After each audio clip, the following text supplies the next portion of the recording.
And if you'll kindly take your seats.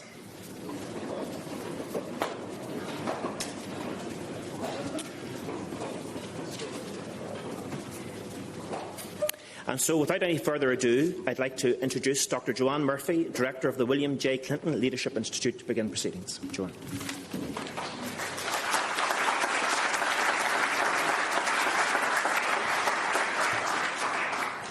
Good evening, everybody. My name is Joanne Murphy, and it is my great pleasure to welcome you to the third William J. Clinton Leadership Lecture. As you know, President Clinton gave his name to our institute, which is a part of Queen's Management School, and I am privileged to be its interim director within the wider structure of the school. This leadership lecture has previously been delivered by Bill Clinton himself and also F.W. de Klerk, and we are delighted to have Michel Barnier here this evening to carry on that extraordinary legacy. Bill Clinton spoke about the need to build bridges to the future. The Clinton Institute was established to build leadership capacity in this region, on these islands and beyond, building bridges to new economies, new sectors and new opportunities. You are all here because you are leaders in one way or another. We in the Institute exist to support you and those who will follow you in your diverse and your exciting leadership journeys. We work from the principle of evidence-based decision-making and the power of research and inquiry, giving you access to world-class research here at Queen's and through our international partnerships. Our focus is on building strong, impactful and diverse strategic partnerships with business, government and society, and we are delighted to see so many of our partners here in this room this evening. I would invite you to take some time later this evening to explore the information provided in the brochures on your chairs. Myself and my colleagues would be delighted to speak to you further about our plans for the future and the work that we will continue to do within the Clinton Institute. Now, I have the great pleasure of introducing our President and Vice-Chancellor, Professor Ian Greer.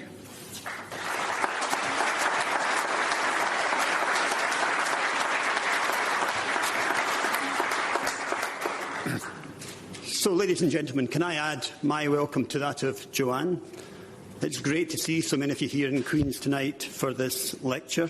And I'd like to offer a very warm welcome to our guest speaker, Michel Barnier, in advance of his Clinton Leadership Lecture, Reflections on Brexit and the European Union. Now, I should say that some of our colleagues from the Assembly have been delayed at Stormont today as they mark the passing of Seamus Mallon, but they do hope to join us later. Now, Joanne has told you a little bit about the Clinton Leadership Institute and its work as part of the management school here at Queen's. And it has made a real difference to many organisations by developing its strategic leadership capacity. But arguably one of the greatest challenges to leadership in the present day in these islands, at least, is Brexit. So tonight's lecture is timely, not least because we're on the cusp of Brexit, 31st of January, just in case you'd forgotten. And at that point, the UK and EU embark on a transition period with negotiations focused on a new trade deal. Queen's, like other universities, has numerous challenges arising from Brexit. However, I'd like to recast them as major opportunities to make a real difference. Opportunities to lead and develop new initiatives. And I guess there are three main areas that we'd like to focus on. We'd like to continue to drive European and international research collaboration, which has been so well supported by European funding. We'd like to look at new approaches to staff and student mobility, which is absolutely critical in our sector as we want to drive knowledge economies. And here in the island of Ireland, we've got specific opportunities where I think working across this island could make a real difference. In health, in cybersecurity, in agri-food, in sustainability. The challenges we face across the island are the same, so we should work together. So it's critical that we have a strong relationship with the Republic of Ireland, who have been making a massive investment into research and innovation and into their higher education system, an investment of over €2 billion to make a real difference. Universities make a real difference to the economies. Here in Queen's, we deliver £1.9 billion per year of economic impact to the UK. And we're not exceptional. Many universities will deliver that type of performance. So we are crucial to driving the economy forward. And it's important as we embark on this new journey that we think about how we develop and fund place-based initiatives that can drive forward the economies on both sides of the border on this island. And of course, East and West also to take advantages of the UK's industrial strategy, where Northern Ireland can play a real role. So with these challenges, it will be invaluable to have the perspective of our guest speaker, Michel Barnier. He's become very well known in these islands over the past few years as European Chief Negotiator for the UK exiting the EU, and now as Head of the Task Force for Relations with the UK. And I guess it's no surprise that he was given these roles in view of his experience. A career spanning almost 50 years with both French national and European politics, starting, I think, at age 27 when he became a member of the French National Assembly, serving on several French cabinets with ministerial positions, including Minister for Foreign Affairs, a European Commissioner with responsibility for regional policy and institutional reform.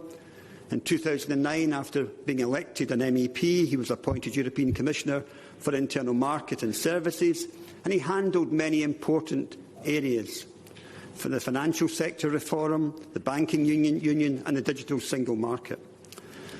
So when the President of the European Commission, Jean-Claude Juncker, wanted an experienced politician for this difficult job, referring to Brexit, Michel Barnier was perhaps the obvious choice. And now that the UK's position is clear, he can turn his sights on future relations between the EU and the UK. So we're really grateful to you for taking the time to come and talk to us this evening, and we look forward to hearing you. So please join me in welcome our guest speaker, Michel Barnier.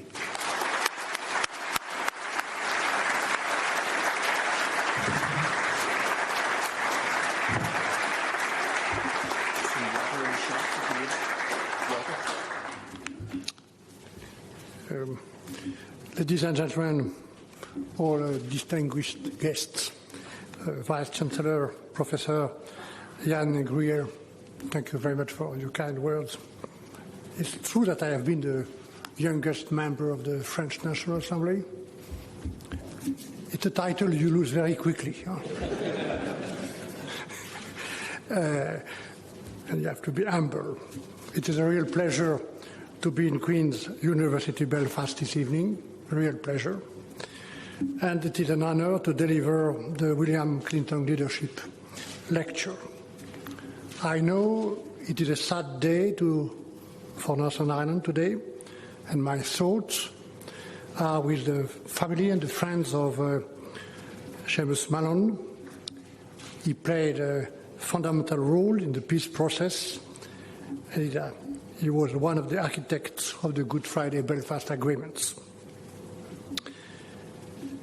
Ladies and gentlemen, Queen's University shares its motto with the city of Belfast, pro tanto quid retribuamus. For so much, what shall we give in return? This captures the societal responsibility of your university. Your dedication to cutting-edge research is a testimony to that motto. And here, researchers like Dr. Joanne Murphy, Professor Richard English, and many others address some of the world's biggest societal challenges: food security, cancer, cybercrime, terrorism and conflict. On Brexit, researchers such as Dr. Katie Hayward or Professor David Finnemore has made an important contribution to the debate in Northern Ireland, in Westminster and beyond. Thanks to you, Northern Ireland's unique political, social and economic reality is understood more broadly. So for so much, what shall we give in return? Anyone who holds public office should reflect on this question, including myself, as the EU chief negotiator for a new partnership with the United Kingdom. Ladies and gentlemen, over the last 3 years, I have had the privilege of working with an exceptional team, Together, we enjoyed the trust of the former Commission President, Jean-Claude Juncker, and now the new President, Ursula von der Leyen, the former Council President, Donald Tusk, and now Charles Michel, the 27 united member states, united governments, and the European Parliament, with first Martin Schulz and Antonio Tajani, and now David Sassoli. With such trust comes a great responsibility.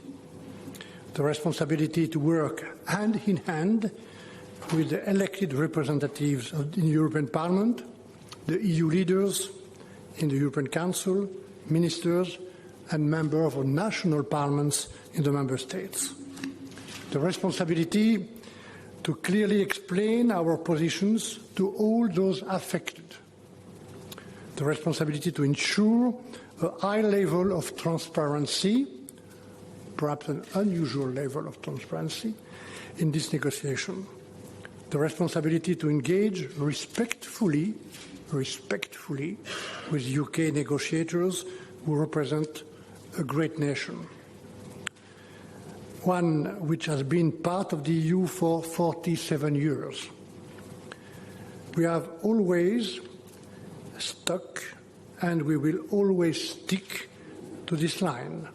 No aggressiveness, no punishment, no spirit of revenge, no frustration or impatience when the House of Commons was unable to agree on what kind of Brexit it wanted.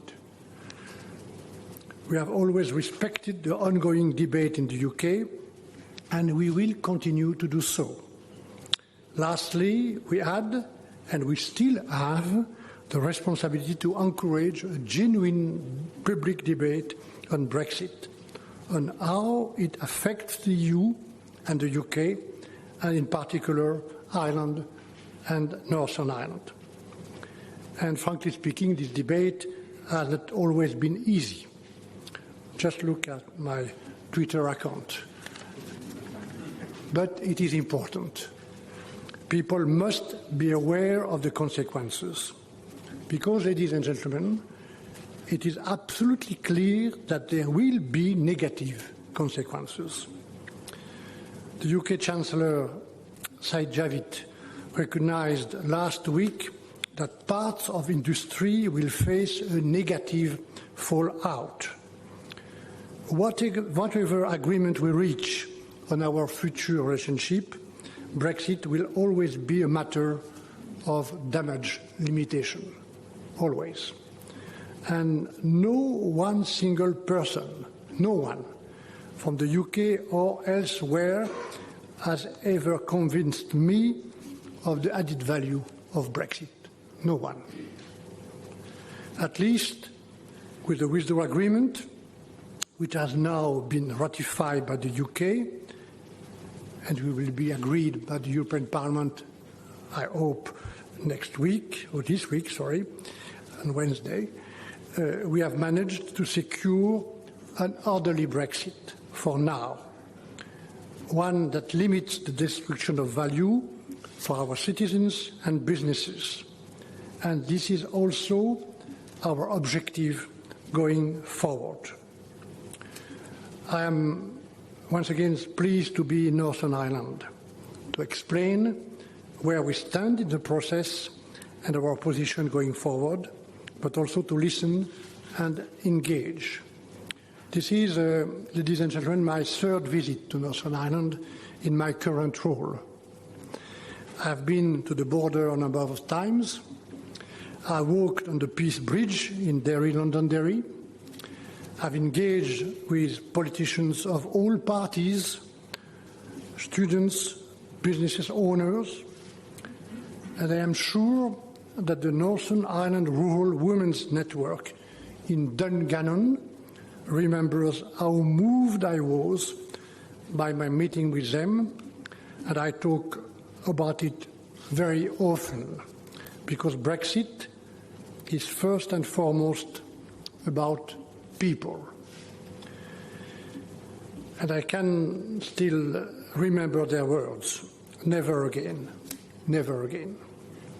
Ladies and gentlemen, the European Union has always been a peace project, and we are reminded of that today, an Holocaust Memorial Day.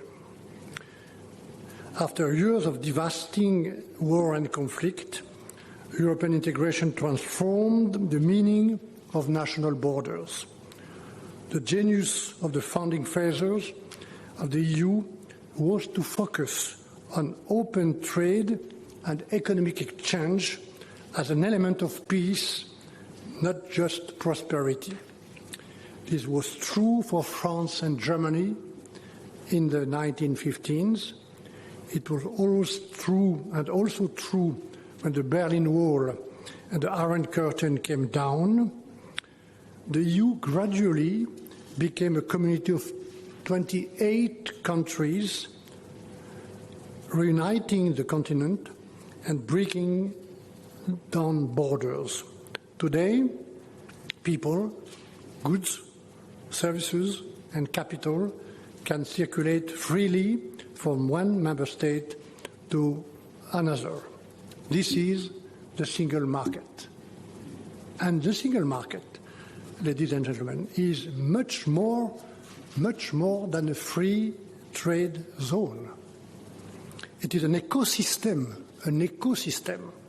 that Europeans build together every day with common laws and regulations, common rights and standards for workers and consumers, common standards for the environment, common supervision mechanism, and on top of this, a common jurisdiction, the Court of Justice of the European Union. It is an ecosystem that the UK contributed to for 47 years. An ecosystem that builds trust between countries and with it prosperity, fairness, and most importantly, peace. And once again, the UK contributed a lot to these achievements, and it benefited enormously from the single market. That is perhaps why Brexit came as such a shock to so many.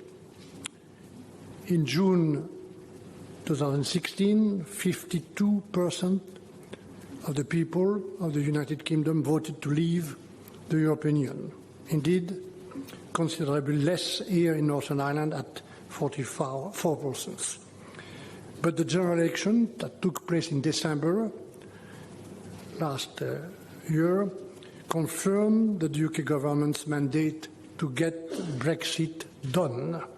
And so the UK will leave the EU in just 4 days.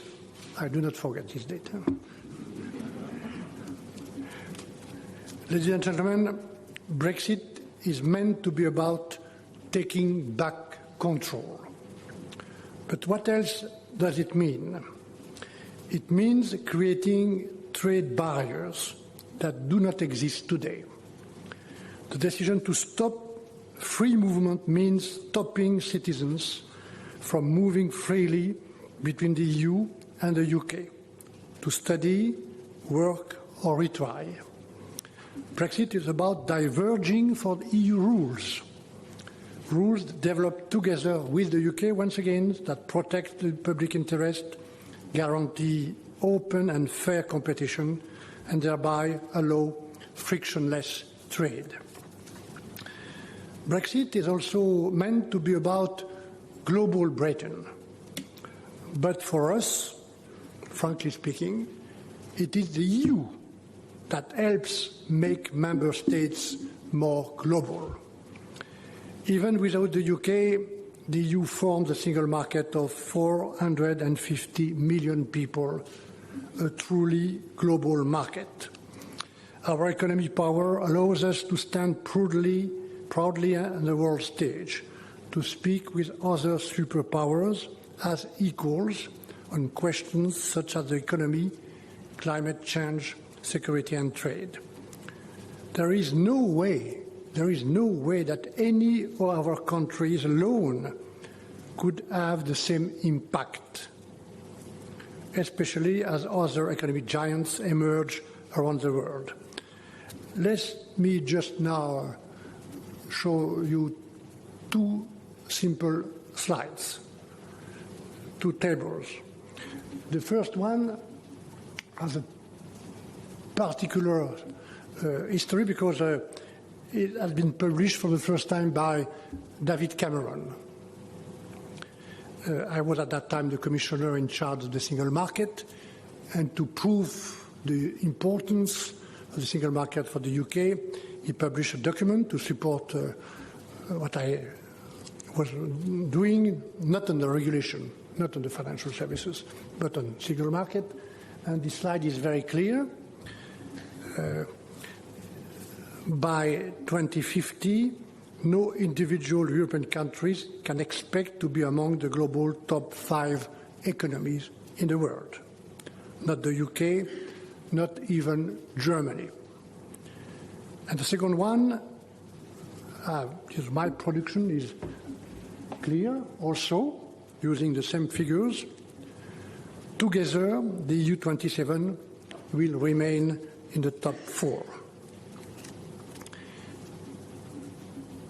Just a few days ago, Chancellor Merkel compared the EU to life insurance for her country. She recognized that in today's global environment, and I quote, Germany is far too small to exert geopolitical influence on its own. For that, she said, it needs the single market. This is why our single market is so crucial to us, and it is why there will be no compromise on the single market for us. And yet, in the UK, it seems that many still believe that they can leave the EU institutions, leave the biggest trading bloc in the world, depart from regulations that they help to put in place without experiencing any negative side effects. Ladies and gentlemen, Northern Ireland will be the part of the UK most impacted by Brexit. Why? Northern Ireland has a specific constitutional and legal setup, both in terms of governance and in terms of cooperation with Ireland. The Good Friday Belfast Agreement set up specific cross-community, power-sharing governance structures here in Northern Ireland. Thanks to that, people like David Trimble, John Hume, and of course Seamus Malone, Martin McGuinness, and Jan Paisley could find solutions to accommodate the different identities and competing political views across Northern Ireland. This work needed political courage and hard work from politicians across Northern Ireland. They managed, with the help of the Irish and British governments, and notably Bertie Ahern, thank you to be here tonight, and Tony Blair. And let's not forget the role of others like Bill Clinton, George Mitchell, or Hillary Clinton, this university's new Chancellor.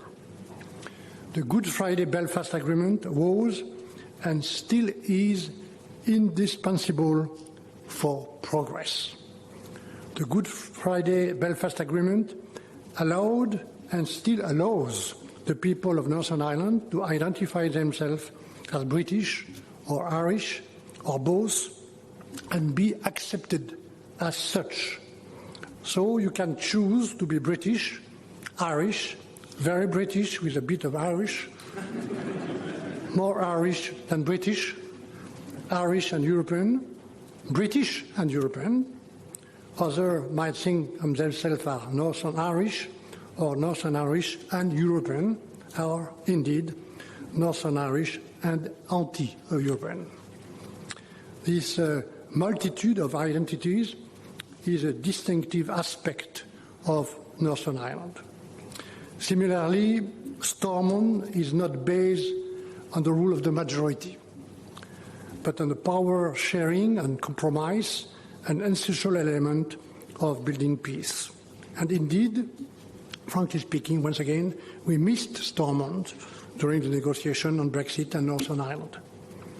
Although I met with Northern Ireland's leader many times in the last few years, the requests were always to meet separately with one party, never to meet together. And this afternoon, I met with Sinn Féin's Deputy First Minister, Michel O'Neill, together with DUP Economy Minister Diane Dodds, representing the First Minister Arlene Foster. So I'm very glad to see the Legislative Assembly restored. Finally, I think it's fair to say that the fact that both Ireland and the UK were members of the EU were also very important in bringing stability to the island of Ireland, because they shared the same rules and had a common trade policy.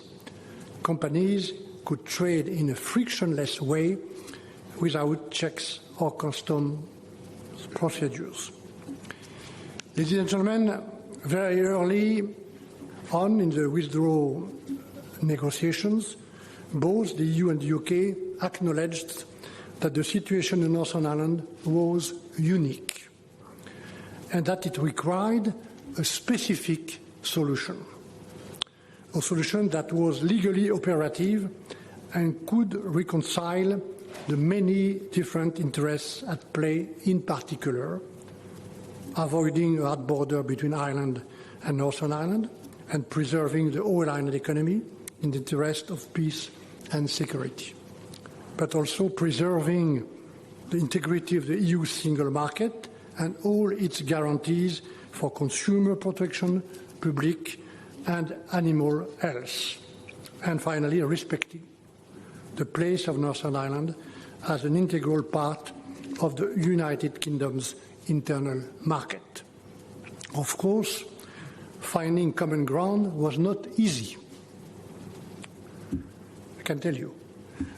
But the EU was tireless in its efforts. We listened to Irish concerns, to Northern Irish and British concerns. We mapped out North-South cooperation with the UK. We investigated different options. We went back to the drawing table various times to design new measures or to reassure. With Prime Minister Theresa May, we had found an agreement on a UK-wide backstop. This meant the whole of the UK forming a single customs territory with the EU, unless and until a better solution could be found. Many people in Northern Ireland acknowledged the benefits of having a backstop. But there were also fears in Westminster that the UK could get trapped in a customs union with the EU for an indefinite period of time without its own trade policy.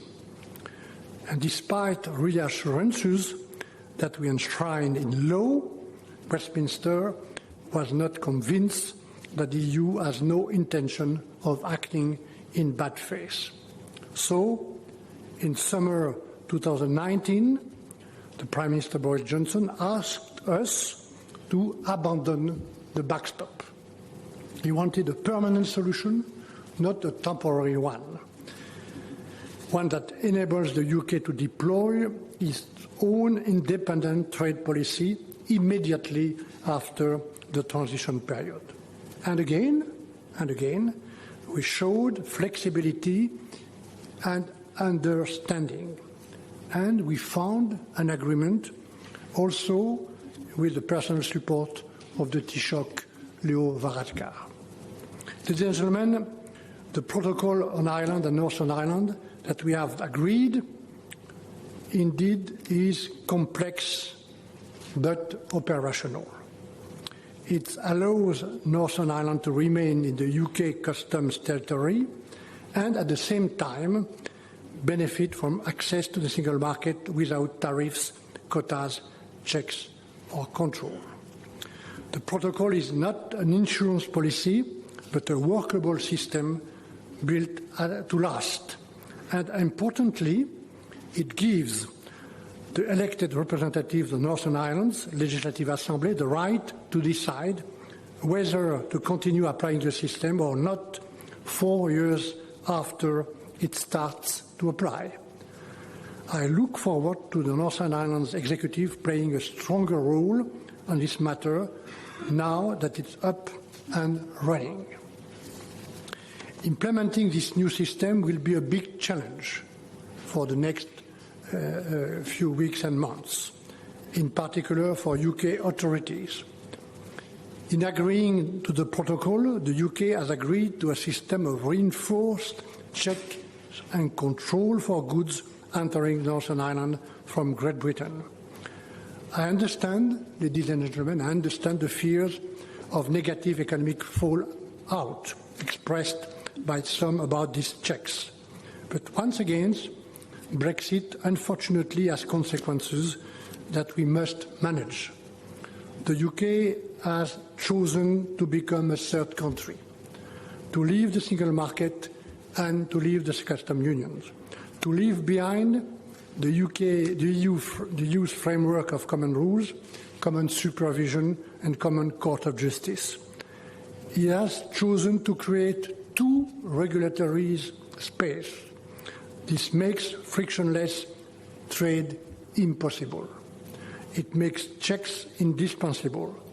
We will need sanitary and phytosanitary checks on food products and live animals. The EU must be able to assess risks on any products coming into its market and, if necessary, activate physical controls. These checks must take place somewhere. And as the whole point of the protocol is to avoid a hard border and protect the whole island economy, it was clear that they could not take place at the land border between Ireland and Northern Ireland. The only real option was to use Northern Ireland's other entry points. This is also where such checks are the easiest to implement. And control will also take place in Dublin and in the other EU entry points. Ladies and gentlemen, it's now the EU and the UK's joint responsibility to make this agreement work on the ground. The EU takes this responsibility very seriously, and let's be clear, we have been creative, we have been flexible in finding a workable solution, but it is a detailed legal text. It is a detailed legal text. Now it's time to implement it precisely. The withdrawal agreement must be applied with rigor and discipline by all sides. It cannot be reopened under the guise of implementation. We will be monitoring its correct application very carefully.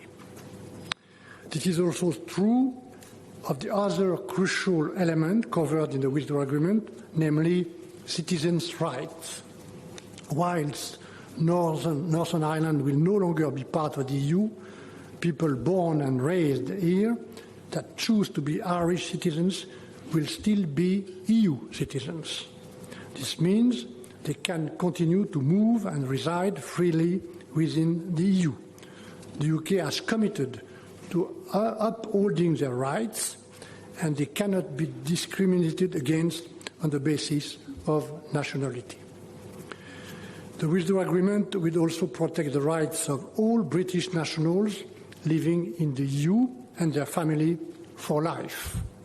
The Commission will make sure that each and every one of the 27 member states lives up to their commitment. But we will also be watching closely to make sure that the UK government does the same for the more than 3 million EU citizens residing in the UK. I've already raised the issue with Stephen Barclay, the UK Secretary of State for exiting the EU, and we will continue to be particularly vigilant to this, in particular to the setup of the Independent Monitoring Authority. This body must be truly independent and deal effectively with complaints from Union citizens and their families. Ladies and gentlemen, the EU will never turn its back to its citizens, never. And the EU will not turn its back on Northern Ireland, even at its leave the Union, never. The peace funding programme, which since 1995, and in which I was myself responsible as the Commissioner for Regional Policy, supports peace and reconciliation and promotes economic and social progress in Northern Ireland and the border region of Ireland. This programme will continue. This is a sign of our commitment to peace and stability here. You can continue to count on our support. Ladies and gentlemen, the withdrawal agreement settles all aspects of the UK's divorce from the EU. It also provides us with at least 11 months of continuity. We will need this time to implement all the points I've just mentioned. But we also need this time, and probably more, to build a new partnership. Because the reality is that we have to rebuild everything with the UK. I just mentioned this morning in Dublin that leaving the EU, the single market and the customs union means for the UK to leave mechanically, automatically 600 international agreements. 600. So we have to rebuild everything. And we will rebuild everything. Negotiating the future partnership between the EU and the UK is so another huge challenge. A new clock is ticking. 11 months is extremely short. Prime Minister Johnson has said he will not extend this period. This means that the UK will leave the single market and the customs union at the end of this year. This is a UK choice, not our choice, but we respect it, and we will do everything we can in the short time that it's made available. Never will it be the EU that fails on common ambition. Never. But this is clearly a unique situation. Since its inception, the EU has been in the business of removing borders, not creating them. Our aim has been to bring Europeans closer to each other, students, researchers, professionals, employees, entrepreneurs, pensioners. Now, the UK wants a stricter migration policy that may apply to EU and non-EU nationals alike, possibly as early as 2021. Similarly, when we negotiate with third countries, our aim is usually to remove barriers to trade. We do this by aligning standards and regulations. The EU has even become so good at this that many of its standards, many of these regulations, have become the gold standard internationally. Our regulatory influence goes well beyond our borders because of the size of our single market. And our high standards are the reason why our trade and investment partners trust us. They are a core part of our competitive edge.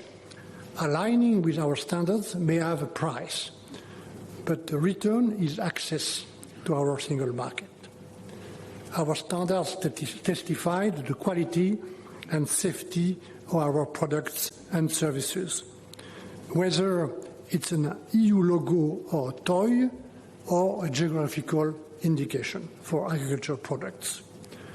But they are also a testimony to our dedication to continuously improving working rights, to raising environmental standards and leading the fight against climate change, to fighting tax fraud and evasion, and to ensuring fair and open competition. In our joint political declaration on our future relationship, the UK agreed that we need common standards to avoid unfair competitive advantage. So, when it tells us it does not want to align with EU standards and regulation in the future, it is not clear to me, not clear for the moment, where or by how much it wishes to diverge on standards relating to the safety and quality of products or on those relating to fair competitions. It's not clear to me, not yet, whether when the UK leaves the EU and the single market, it will also choose to leave Europe's societal and regulatory model. That is the key questions, and we are waiting for an answer, because that answer during this negotiation will be key for our future relationship. And to be frank, ladies and gentlemen, I hope that our UK friends are reflecting carefully on this issue and on this answer. Because the UK cannot accept high-quality access to our single market expect high-quality access to our single market if it insists on competing on stated policy, social and environmental standards. I will not want to be misunderstood. Competition between our economies is not a bad thing. Countries compete with each other also within the single market. But competition needs to be based on common high level of standards to make sure it is fair. Once again, the UK is faced with a choice. Our ambition, the EU's ambition, is to create a close economic partnership, one that is based on a level playing field. That is the only way we will be able to achieve a truly ambitious deal, a deal that benefits both sides, a deal that is fair for our workers, our taxpayers, businesses, and for the planet, a deal that, even if it will never match what we have now, lives up to our ambition to remain the best of friends and allies. And of course, an ambitious partnership, to be frank, cannot be limited to trade, but must also cover many issues and many challenges on internal and external security, and obviously defense, security, the stability of the continent. Ladies and gentlemen, it is clear that the negotiations on the future EU-UK relationship will be a prominent focus in 2020, but this will not be on our side, on our only horizon. We will continue to work on strengthening the EU together. At 27, we will continue working to protect our citizens and to equip them to deal with the challenges of our time. Among others, this will involve, number one, an ambitious new Green Deal that will help to reconcile our economy with the planet and turn the EU into the world's first climate-neutral continent by 2050. Number two, we will also do more to support Europe's most vulnerable and as we transition to a clean and digital economy. Number three, we will increase funding for Erasmus so that more Europeans have the opportunity to live, study or work in another EU member state. We know that education and research can be a game changer in tackling some of our biggest societal challenges up front. Number four, we will step up our efforts to protect our external borders. Number five, We will deepen cross-border cooperation on security, including, where possible, with the UK as a third country, to tackle gaps in the fight against serious crimes and terrorism in Europe. These are just some of the priorities that the new President Commission, Ursula von der Leyen, will take forward in the next 5 years. These are the issues that the EU will focus on as it strives to deliver more for its citizens. Ladies and gentlemen, for so much, what will we give in return? We did not create the European Union. We inherited it from our parents and grandparents. It has brought us peace, opportunities, regional development, and a better understanding of each other. It is now our responsibility to take this project forward, to improve it, and when necessary to change it, to equip it for the next generations. On the 1st of February, 4 days from now, the 20 EU member states will open a new chapter of their history. They will continue dismantling barriers between themselves. They will do so without the UK. But we will be willing to build a close partnership with a country which will remain our partner, our ally, our friend. In doing so, we will never lose sight of the unique situation on the island of Ireland. And finally, we will continue to engage as widely as possible in a spirit of openness and respect. Allow me to finish on a more personal note. For many reasons, I regret Brexit. And I sometimes recall that my very first vote as a young French citizen, I was 21. It was in 72. You can just know my age now.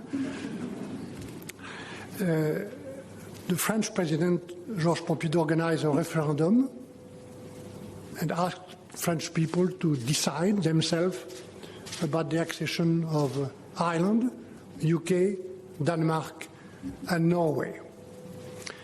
And despite the fact I was, and I still am, a member of the Gaullist party in my country, I campaigned for the yes. I campaigned for the accession of the UK. And I never regret this vote and this campaign. I will always continue to believe that we are better off together than alone, especially in today's world. That is why I will remain a patriot of my country and European at the same time. But I will also always have profound respect for the UK, its people, its culture, its great leaders, and its solidarity with the rest of Europe during the darkest hours. That is why, at the beginning of this new chapter for European history, of this new journey, I would sincerely like to wish the UK well. So thank you for giving me the opportunity to do so here in Northern Ireland tonight. Thank you very much.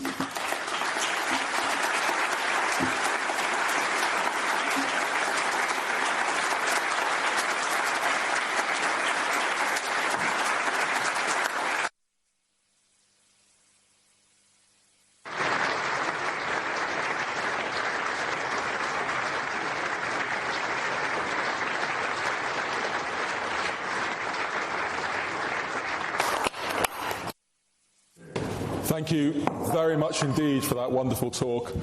We have a short period of time for some questions, and Mr. Barnier has kindly said that he will take some questions during the next session. There are going to be microphones which will enable the questioner to be heard. So who will start for us now? Okay, there's a question there at the back.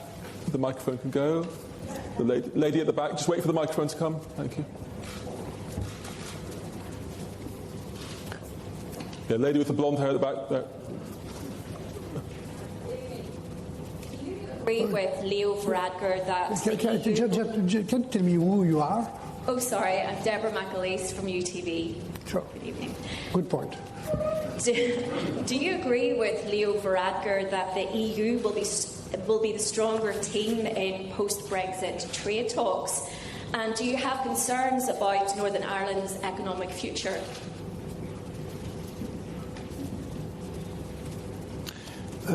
I'm sure that the EU has a strong team, yes, sure.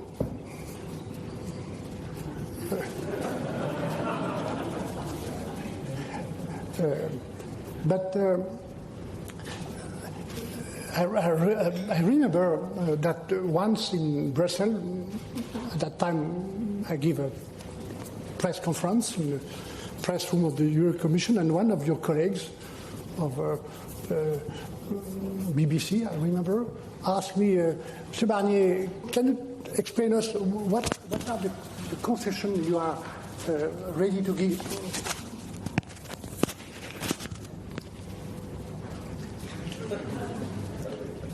I can just... No problem, I can keep this point. Can you explain to us what are the concessions you are ready to give to the UK during these negotiations? It was 2 years ago. And my answer was clear. I'm not ready, and I'm not in the feeling to ask concession to the UK and to give concession to the UK. This is an extraordinary negotiation, unusual negotiations. The UK decided to leave. It's not our choice. We are not leaving the UK. The UK is leaving the EU. So we have to find the best compromise for the orderly Brexit. And my goal, my wish, my work was dedicated only for the last 3 years to find the way to organize this divorce in an orderly manner. Now we are in the second stage because everything must be rebuilt. I think this point must be clear. Huh? We have to rebuild everything. And the UK, on its side, will have to rebuild everything with so many third countries and partners in the world. But for us, with the UK, we have to rebuild everything and to secure everything for the future in new agreements. So I'm not willing to ask concession to the UK or to give concessions. We have to find the most balanced agreement for the future relationship. So I forward to your second point. Do you have concerns about the economic future of Northern Ireland? Yes, I have concern because it was a key point of my speech. Perhaps I can begin again to... No, I think you made the point. More simply, I will give you my speech by paper, just for you to read it tonight or next weekend. I still have concern because I still have concern, first of all, for the peace. I know the peace is fragile. It's the reason why when I was in Dungannon or some other place, I understand clearly that the key point is about people, much more than about trade or economy. It's about people. Huh? And my thoughts were day and night about the peace in Ireland, working for this withdrawal agreement. And now I think that compromise we found with Boris Johnson is good for Northern Ireland. It is my profound conviction. And we have to implement this complex but workable operational agreement in the best way as possible. So we have to work to put all the to put in place the implementation of this withdrawal agreement and this Irish protocol in the best way as possible. And I will do my best for the economy and the stability of Northern Ireland. Thank you. There's a question there at the back. Yes, the microphone's there. Thank Will you. Leach, BBC Northern Ireland. Michel Barnier, can I assure you that we all did listen very carefully to your speech, but despite all that you've already said, is there any potential deal which might be done by the end of the transition period, at the end of this year, which might prevent checks on goods moving from Great Britain here to Northern Ireland? Is there any deal possible? But the text is very precise, no? I always tell the truth to everybody. And we have to implement this treaty. It is an international treaty, a legal treaty, a binding treaty for both sides, and we will implement this deal in all its dimensions. So you know that there is a joint committee. We have to work for the joint committee, but we will work. My point is, we tried during this negotiation with Theresa May first and now after with Boris Johnson to square the circle, if I may say. Square the circle. Peace in Ireland, definitively. All Ireland economy, which is linked. Protecting the integrity of the single market, that means protecting the EU consumers and the EU businesses. And number four, for the Northern Ireland territory to be part of the custom territory of the UK. This is the 4 points. And in the middle, that means no border. So we have to find we found the way to square the circle. No? So not without the UK, with the UK, with the government of London. No? And now I just want to say that we have to make sure that this Irish protocol will work. No? And I'm sure that if it works, thanks to the support of everybody, it will be good for Northern Ireland. I'm sure of that. Thank you. There's another question at the back there. Could the microphone go to the person there? Thank you very much.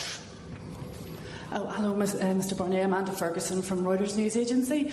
How concerned are you that Prime Minister Boris Johnson continues to insist that there'll be no checks whatsoever between Northern Ireland and the rest of the UK? You have to ask him the question. Huh? I know what is written in this text, which is, once again, an international treaty ratified by the House of Commons, in the next few days ratified by the European Parliament, and we have to respect this text in all its dimensions. Thank you. There's a question at the back on the left-hand side, right at the end there. I'm going in the order people saw me. So could the microphone go over to my left there? But no, the next person that was before you, just there at the end. Thank you very much. Thank you.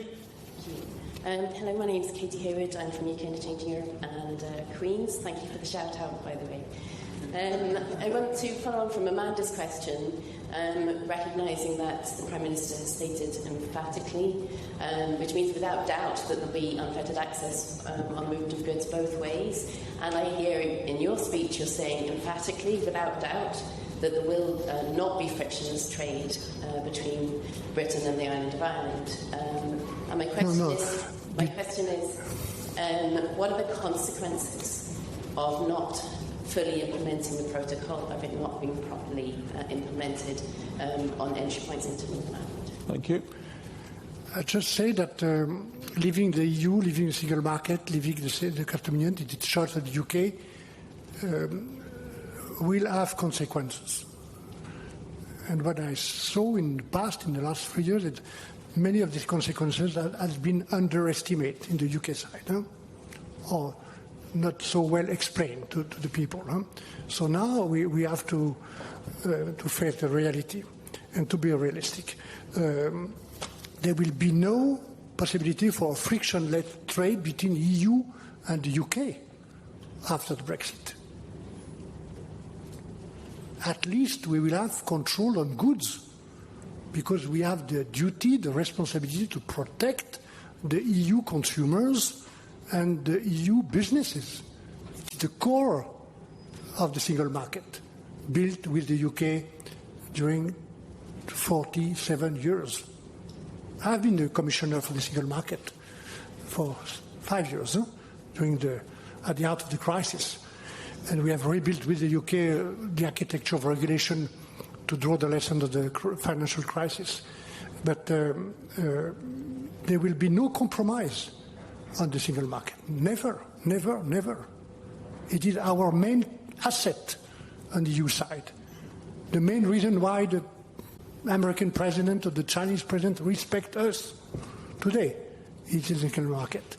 We'll now, next week, at the end of this year, 400 million and 50 million, 450 million consumers and citizens, and 22 million businesses.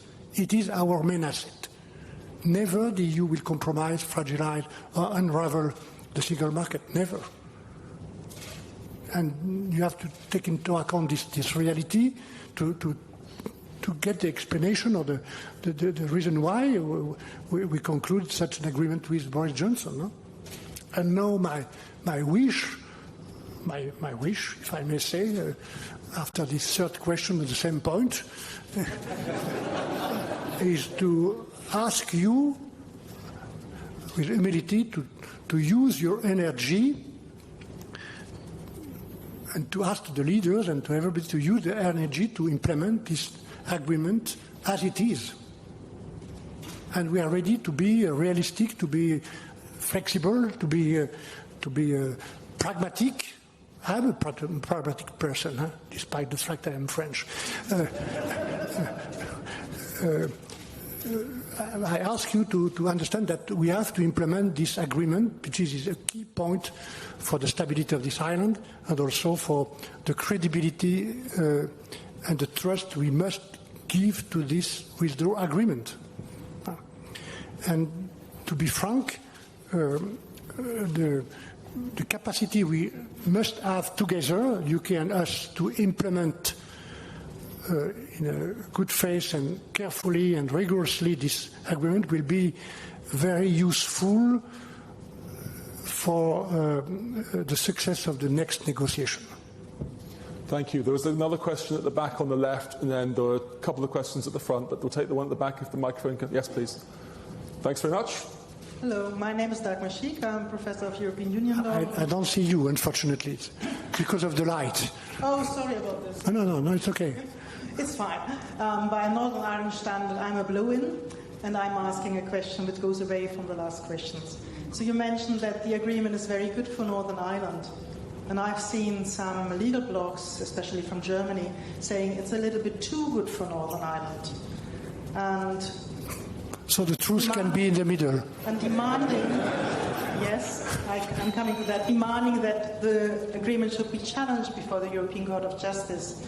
One, because it actually gives up the indivisibility of the internal market. I do not think that's correct, because Northern Ireland is always a hybrid, and it will be in a hybrid situation, and it will be outside of the EU. And secondly, it says that because of it's so good for Northern Ireland, there will be detriments for citizens in other EU countries, and they should challenge that agreement. Do you see any legal risk? We work a lot to build this treaty. This treaty is not a speech. It's not a declaration. This treaty is a treaty, a legal text. And we work a lot with the legal service of the European Council, the Council, and obviously the legal service of the Commission, which is a very respected and credible legal service. So we took all the precautions, and I hope it will work. So I think the truth is in the middle. I think this agreement will be good for Northern Ireland and will be good and necessary for the stability of this island. And I think that we have, at the same time, it is the reason of my three previous answers, at the same time we have to give the insurance to the member states, to the businesses, to the consumers, that the integrity of the single market will be protected. It is the point. And everybody here and outside has to understand that we have to protect the single market. But, sometimes it seems to be a little bit curious that some in the UK, because the UK has built the single market with us, I can tell you with a high degree of influence, very high degree. Huh? Sometimes it seems to be very curious that some does not understand why we want to protect the single market. And we will do so. Thank you. There was a question from a gentleman down here at the front, if the microphone can come round. Let's put your hand up again, would you? Thank you. That's great. Thanks very much. Hi, thank you, Michel Barnier. Richard Ramsey, Ulster Bank. Clearly, the Brexit vote was a shock to the EU, as maybe to many of us in the UK. You mentioned that Brexit, you regret Brexit, and Brexit is about damage limitation.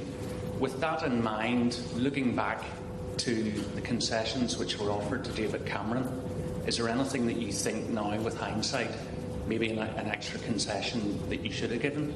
And if so, what was it? Thank you.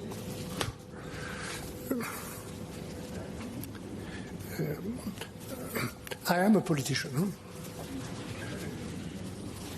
I'm not a super technocrat in Brussels. So as a politician, I never worked with nostalgia. Huh?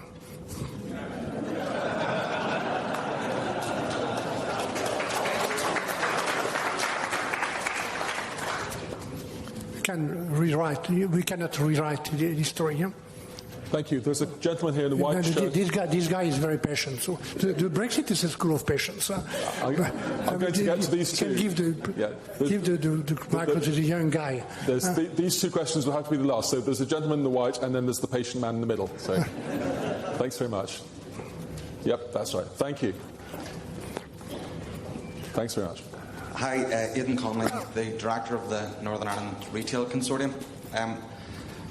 Over this past 3 years, one of the very few good things that has come from this process is the amount of access and the amount of conversations that the business community in Northern Ireland has had with the EU, with the Commission and with your task force as well.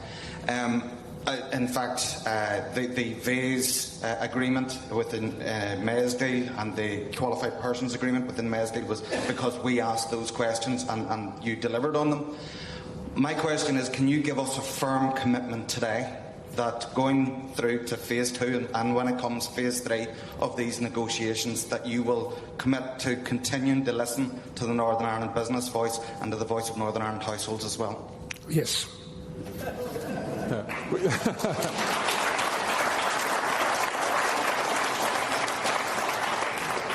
It's always great when you get crisp questions, but even better when you get crisp answers. So thank you. This is going to be our final question, so thank you. My name is Conor McCarthy. I'm a master's student here at Queen's. You spoke eloquently, Michel Barnier, about the peace process, and I was born in '97, so I thankfully, like thousands of young people in Northern Ireland, grew up with no knowledge of the Troubles and expectation and a hope for the future. Brexit puts a lot of that into doubt and puts a lot of worry for the thousands of young people at this university and all across Northern Ireland. I just wonder, what is your message to the young people 4 days out from Brexit?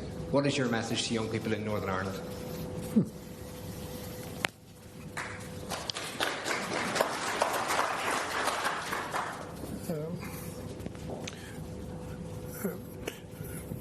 You have the power to express your views. You have the power to vote. Now, in the future, you have the power to change. And nobody can prevent you to remain European, in addition to be a citizen of Northern Ireland. Nobody. Thank you. We've had a wonderful evening. 3 words of thanks before we close. First, thanks to all of you for taking time out of your busy schedules to be here for this important event. Second, thank you to the William J. Clinton Leadership Institute at Queen's University Belfast. And then we have to come to an end because that's the schedule. So, but mainly, can you please show a very warm appreciation for Michel Barnier.